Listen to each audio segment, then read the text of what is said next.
A really, really warm welcome. We are in June already, which is really exciting. And I've actually been in our office today, and it's nice to get a semblance of a little bit of normality coming back with some shops opening and so on, which is just wonderful. So. Today we are visiting the delights of Waddesdon Manor. Um, Waddesdon is really quite extraordinary building and is very much the result of the vision of Ferdinand de Rothschild, who created it. It's quite amazing. And as with Blenheim and Highclere and all those other fabulous places, we can certainly create a unique level of access for your clients, and through to buying the tickets and just taking them there for the day. So it's a little bit further north. So we'll talk about other possible venues that they can go to, but it really is quite an extraordinary building and grounds. I think it's the only French chateau in Buckinghamshire. It's Ferdinand just loved the 18th century French style, and commissioned a French architect to design his perfect house, and hence we have the rather beautiful French architecture.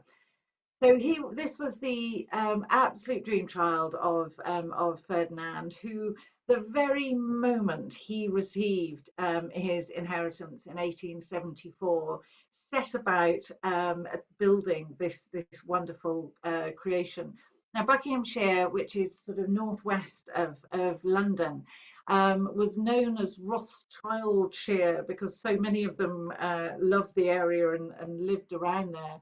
And Ferdinand famously said that he bought these sort of 2,500 acres of pretty barren land.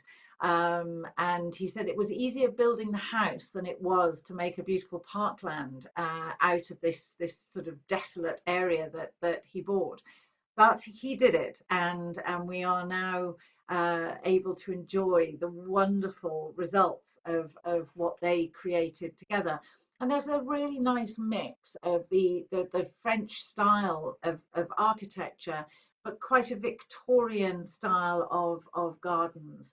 And the parterre and a lot of the planting is very Victorian in style, but English Victorian rather than French. And the wonderful thing about the house is that it really has the mark of each generation of Rothschild. And James and Dorothy, who were the last of the family to live in it, were absolutely loved their horses, and the stud is still very much there for all to see, and James's love of golf as well. So it was quite sad actually. Ferdinand bought it, and his wife and their child died. She died in childbirth, less than about a year after they were married. So he then set about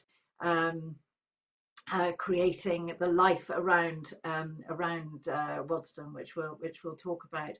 But James had the foresight in the 1950s to recognise that without a son and heir, the future of Waddesdon was in doubt. And he created a relationship with the National Trust, which is very much a one-off. The National Trust officially run the estate, but they are in turn managed by the Rothschild Trust, which means that the current Lord Rothschild and his daughter Beth are very involved. I mean, Lord Rothschild chairs the management committee of it, so the family is still very much involved in what goes on in Waddesdon, and there are so many protective covenants. So I mean, the National Trust do a huge amount of good work in this country and have repaired and restored a number of our real national treasures. But the Rothschild made sure that they still had the say when it came to the future of their precious Waddesdon. So as I say, Ferdinand was very sadly made a widower just a year after his marriage, but he was the most prolific art collector. He just loved his history and his art and so on. And the collection that they have now inside the house, there's an amazing, well, it's known as the marvelous mechanical elephant because it's got the most incredible working parts. And anybody who was anybody, you know, all of his royal and esteemed guests would apparently spend hours watching this incredible elephant. They have more dinner services than most of us would know quite what to do with because they were just such huge entertainers. And they have a desk of what's her name, Marie Antoinette. So he really was a prolific collector, and you just go from room to room, and it's quite extraordinary. And the life that they had, or Ferdinand realised that he wanted from building this place was purely for summer entertaining. So at weekends, it became for sort of 4 days in out of the week during the summer, it became the absolute hub. And everyone from Queen Victoria and the Prince of Wales, who went on to become Edward VII, through to politicians and artists and everyone of the day did everything to try and get onto the guest list for the Rothschild weekends because they were so extraordinary. And Ferdinand was kind enough actually to put a lift in the house for Queen Victoria because she was becoming a little less mobile in those days. But she flatly refused to get in it because she didn't trust the electrics. But it was really ahead of its time in terms of the plumbing and the electricity and all of those sorts of things. So he really did cater for the type of guests that he had. And then when Alice, who was his cousin, took it over, because obviously he died sadly childless, and Alice had bought the estate at Athrop next door, and was his sort of hostess, if you like. So she made sure that all the parties went with the swing and that the household was managed and the estate was managed in the way that it should have been. So she was quite a force to be reckoned with, apparently, was Alice, and quite famous for her book of rules and woebetide anybody who broke one of her book of rules.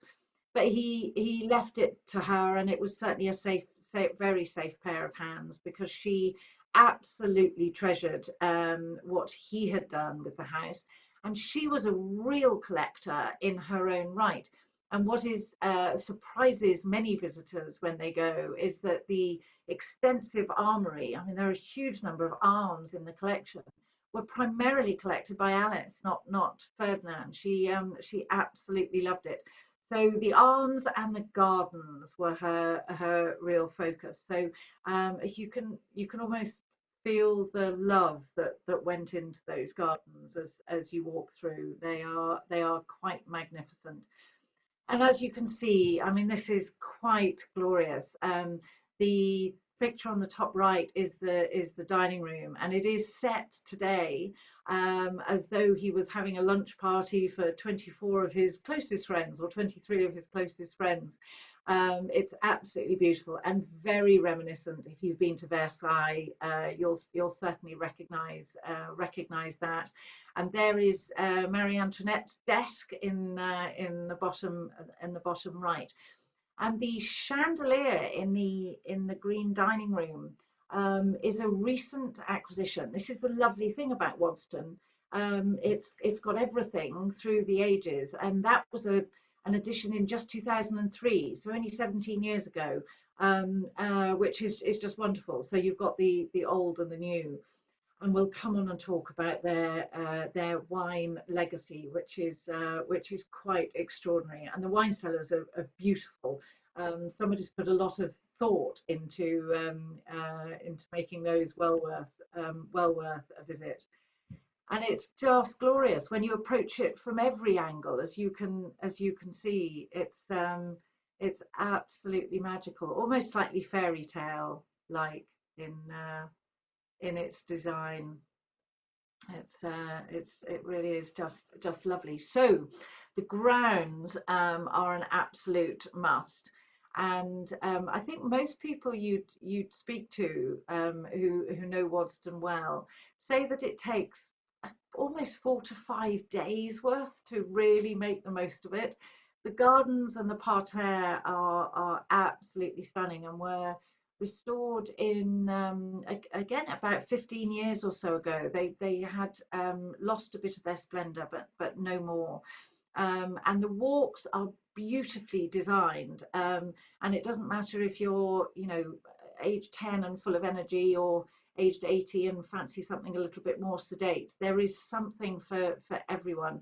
The aviary has the most colourful collection of birds that you can possibly imagine.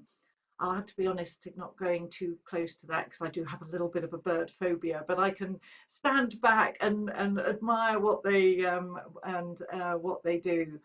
And the wines, I mean, there even suggests that you could just go to Waddesdon to explore the wines and the wine history. The cellars are beautiful, and obviously they own a huge number of vineyards, not now just in France, but also in South America, and I think even a couple in Australia. So the Lafitte and so on are incredibly famous and rather amazing wines. So the links with the vineyards, they make a real thing about it, and the stories and the lessons and so on are amazing. So you could then go and have a rather nice lunch, either in the Manor restaurant or the Five Arrows Hotel, which is just adjacent to the grounds of Waddesdon. So then you can sample a few, go back into Waddesdon and have a bit of a wine tasting, and then spend a bit of time milling around the shop and deciding which ones that you'd like to take home and enjoy in the comfort of your own hotel or your own home, or wherever it is you're going. So one day you could suggest, if you've got clients who are really into their wines, then we could get the expert there for them, and they can have an incredible day just exploring the history and the links of the Rothschilds and their wines. Some more beautiful pictures of the grounds, and that bottom left, the parterre. We filmed an episode of Humphrey's TV there last November, I think it was, and it's the only episode of Humphrey's TV that I filmed where it was absolutely pouring with rain, but it didn't take away from the beauty of it, and it just the wonders of Waddesdon, very much like Blenheim, are that it's just beautiful at any time of year because you've got the beautiful colours of autumn and so on. So there's a huge amount to see. So when you go, or when we arrange a lovely time for your clients, as we say, everything from the really exclusive private access and private tours with one of the resident experts, and that can include. I mean, the house can take up a whole day. If you've got somebody who's really interested in particularly French history, then they'd have a marvelous time just pootling around the house for a day. But it can obviously include the grounds and the wine cellars and so on. The Manor restaurant is renowned as one of the best restaurants the National Trust has on offer, because sometimes they can be a bit cafe-like and, dare I say it, plastic sandwiches, but please don't quote me on that. But you can certainly tell that the Rothschilds still have an impact and an influence when it comes to what people eat and drink in the Manor restaurant, because the Rothschilds wines are on offer, and really fabulous, fabulous food, and the most scrumptious afternoon tea, as should befit somewhere like Waddesdon, is there to enjoy. So it's just wonderful. And the Five Arrows, which was named after the five different family groups within the Waddestons. There are obviously the Europeans and so on.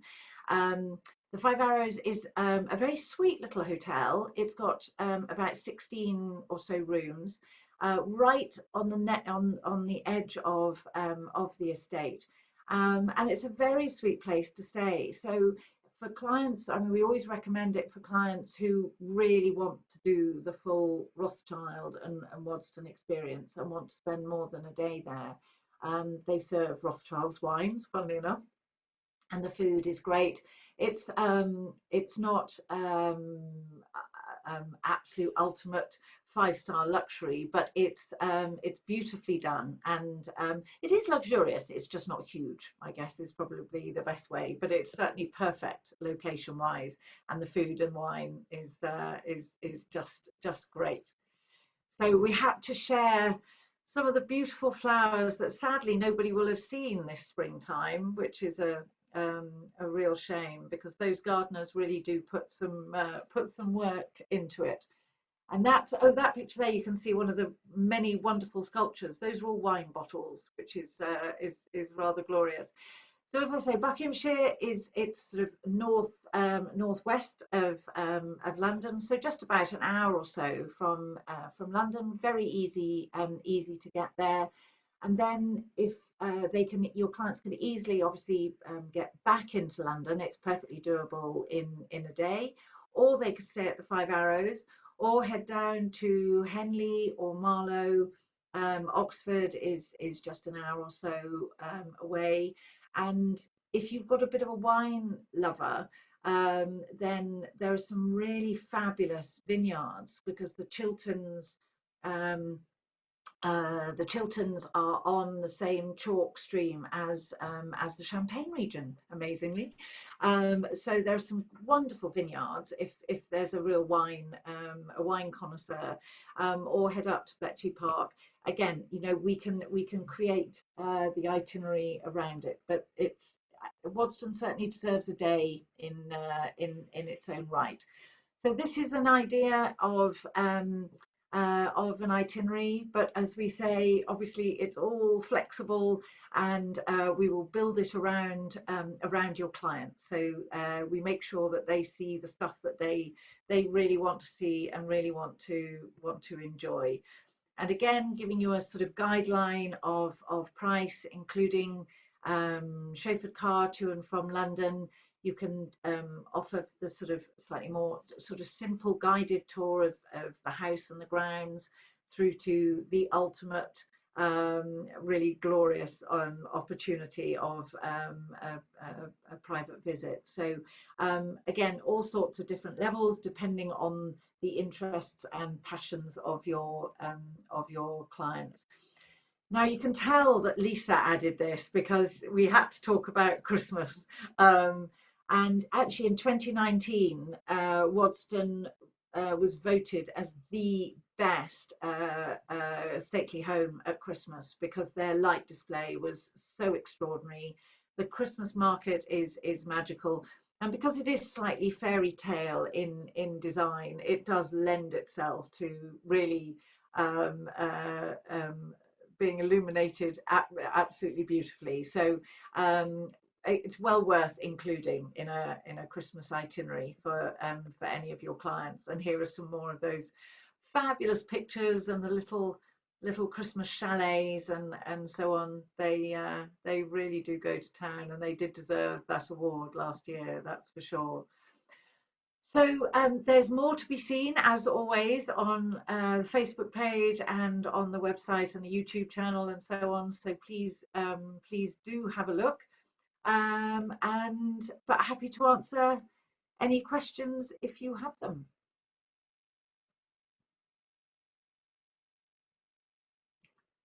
Seems like we've answered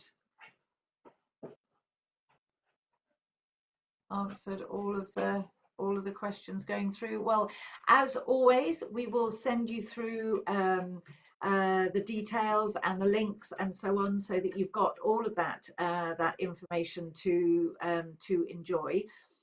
Oh, something's come up. And we are continuing.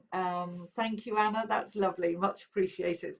Um, and we are continuing the gardens theme a little bit on Wednesday, because there are just some beautiful, beautiful gardens across the country, as I'm sure you know. So we are going to try and capture the highlights of some of our favourites, both heading down into Devon and Cornwall, up into the Cotswolds, and so on. So we would love to see you on Wednesday. Cup of tea in hand, or whatever it is that you might be drinking today. So I hope you've now got the calendar for the rest of the June events as well, and we really look forward to seeing you on Wednesday. Thanks so much for joining us. Bye bye.